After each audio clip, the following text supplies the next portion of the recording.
Mare, tignan mo si Sheila. Nabuntis, na walang asawa. Kung ganon, disgrasyada pala siya.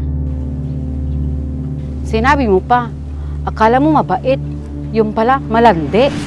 Kawawa lang yung bata paglaki. May iba ako, Mare. Nakapagluto ka na ba? Di pa nga eh.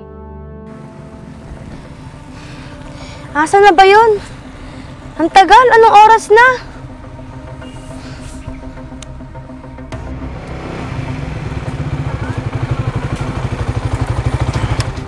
Oh, Sheila, kanina ka pa dyan? Kamusta ang trabaho mo? Ayos lang naman, Renz. Ba't ang tagal mong dumating? Nahihilo na ako sa init. Sumakay ka na at baka matraffic pa tayo sa daan. Tsaka nga pala, Renz. Gusto ko makilala ni Mama ngayon. Kaya dumiretso na tayo sa bahay. Sige ba? Pakilala lang pala eh. Sigurado ako, magugustuhan ako ng mama mo. Sigurado ka? Oo naman. Tara na, sakay ka na.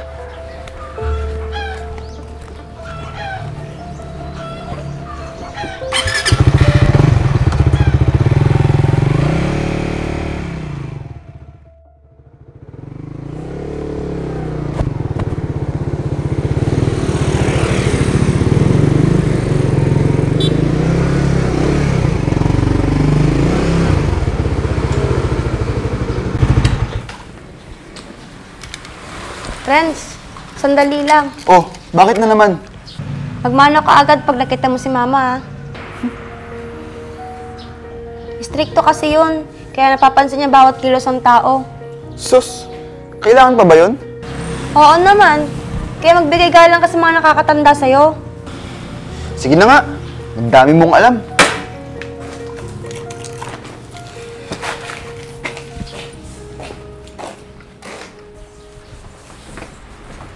Hello, Ma. Nandito na po kami. Ano po? Magandang araw po, tita. Mano po? Kaawan kayo ng Diyos, mga anak. Maupo muna kayo. O, Sheila, anak. Kamusta naman ang trabaho mo? Ayos naman po, Ma. Mabait naman po yung mga katrabaho ko. Mabuti kung ganon. Eh, ikaw, Renz, ano naman ang trabaho mo, iho? Wala pa po akong trabaho sa ngayon, tita.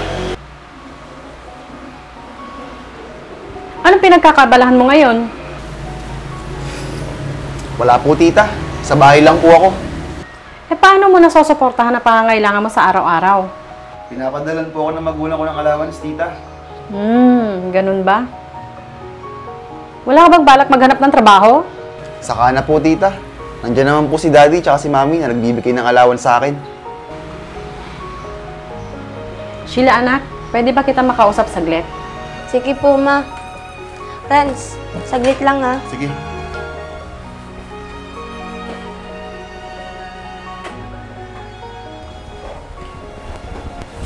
Halika nga rito.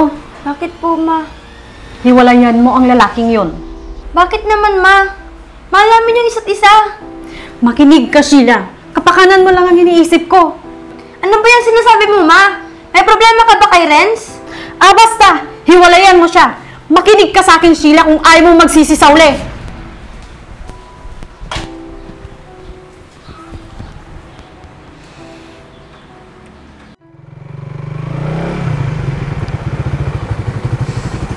Ang tagal mo naman, Renz. Nakakabanas. Kaya pa ako naghihintay dito. Apakainit. Ina-traffic ako eh. May ginagawa kasing kalsada dyan sa tulay. Papalusot ka pa. Ang dami mong rason. Saan ba tayo pupunta?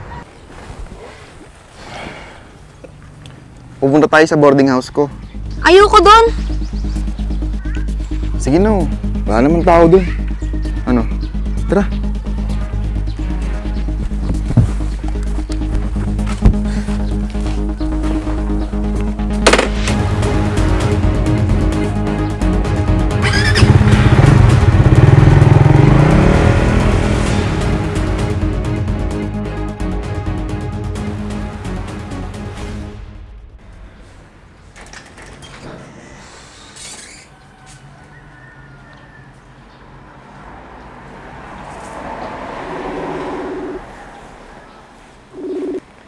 Hello, Renz. Oh, bakit na naman? Asan ka? Nagiinom ka na naman ba? Anong gusto mong gawin ko? Magmukmok? Tsaka bakit ka napatawag? Pwede ba tayong magkita? May importante lang akong sasabihin sa'yo. Ano ba yun? Tsaka pwede mo naman sabihin ngayon. Renz, delay ako ng 2 linggo. Eh ano ngayon kung delayed ka? Renz, buntis ata ako. Sigurado ka ba dyan? Baka gawa-gawa mo lang yan ha. Huwag mo akong binibiro, Sheila. Kung buntis ka man, baka hindi ako ama niyan. Ano ka ba, Renz? Ikaw lang yung nobyo ko. At ikaw lang yung nakagalaw sa akin.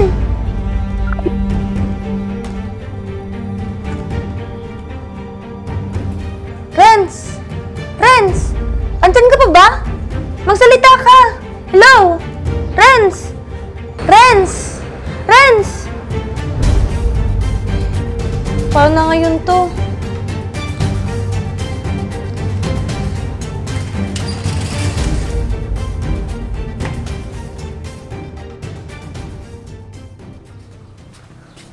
Renz! Renz! Lumabas ka dyan! Mag-usap tayo! Renz! Sino po sila? Kilala niyo po ba yung lalaking nangungupahan dito? Si Renz po ba yung tinutukoy mo? Opo, siya nga po. Andyan po ba siya? Naku, Iha. Mag-iisang linggo na siyang umalis dito. Ganun po ba? Salamat po. Alis na po ako. Walang anuman, Iha. Sige, ingat ka.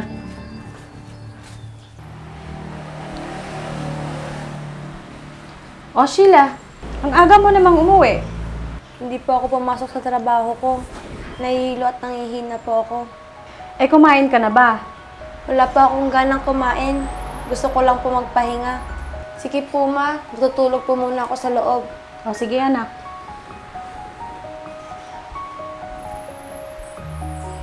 Ano yung nangyari kay Sheila? Baka siyang matamlay.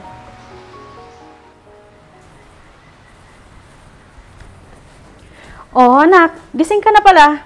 Halika at mag-almusal na tayo. Wala pa akong ganang kumain, ma. Ganun ba? Kamusta na ang pakiramdam mo? Nahihilo at nangihina pa rin po ako, ma. Ano bang nangyari sa'yo? Gusto mo bang magpatingin sa doktor? Hindi na po kailangan, ma. Baka kulang lang po ako sa pahinga. Kapag hindi pa bumuti ang pakiramdam mo hanggang bukas, pupunta na tayo sa doktor. Opo, ma. Saglit lang anak, kukuha ko ng gamot para guminhawa ang pakiramdam mo. Huwag na, ma. Ayoko pong uminom ng gamot. Sige na anak. Ayaw mo bang guminhawa ang pakiramdam mo? Basta, ma. Ayoko pong uminom ng gamot. Ayaw mo bang gumaling at makabalik sa iyong trabaho? Magsalita ka, Sheila! Umamin ka nga! May problema ka ba? Sorry po. Buntis po ako, ma. Ayan na nga ba sinasabi ko sa'yo eh. Hindi ka nakikinig. Si Renz, alam na ba niya ang tungkol dyan? Sinabi ko na po kay Renz, pero hindi po siya naniwala. Kung pinakinggan mo lang sana ako, edi hindi ka sana nabuntis. Patawarin niyo ako, ma. Walang hiyang lalaking yun. Huwag kang mag-alala. Andito si Mama. Hindi ko kayo pababayaan ng apo ko.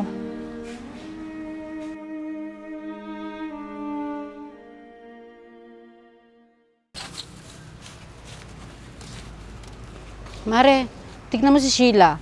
Nabuntis, na walang asawa. Kung ganon, disgrasyada pala siya. Sinabi mo pa, akala mo mabait. Yung pala, malandi. Kawawa lang yung bata paglaki. May iba ako, Mare. Nakapagluto ka na ba? Di pa nga eh. Mga chismosa! Oh, anong nangyari sa'yo? Paano kasi mga kapitbahay natin pinag-uusapan ako? Ganun ba ako kadumi, ma? Huwag mo silang pakinggan, anak. Wala silang pakialam dahil wala silang ambag sa buhay natin. Opo, ma. Masasaktan lang po ako sa mga naririnig ko. Wala kang kasalanan, anak. Dahil mas pinili mo ang kapakanan ng anak mo. At ang sarili mo. At sa sasabihin ng mga ibang tao. At mas kilala kita. Dahil anak kita. Yan ang lagi mong tatandaan. Salamat po, ma. Itutuwid ko po yung pagkakamali ko. Basta't baliwalain mo lang ang mga tao. Wala silang karapatang husgahan ang pagkatao mo. Salamat po, ma. Dahil pinapalakas niyo po yung loob ko. Huwag kang mag-alala, anak. Hindi kita pababayaan.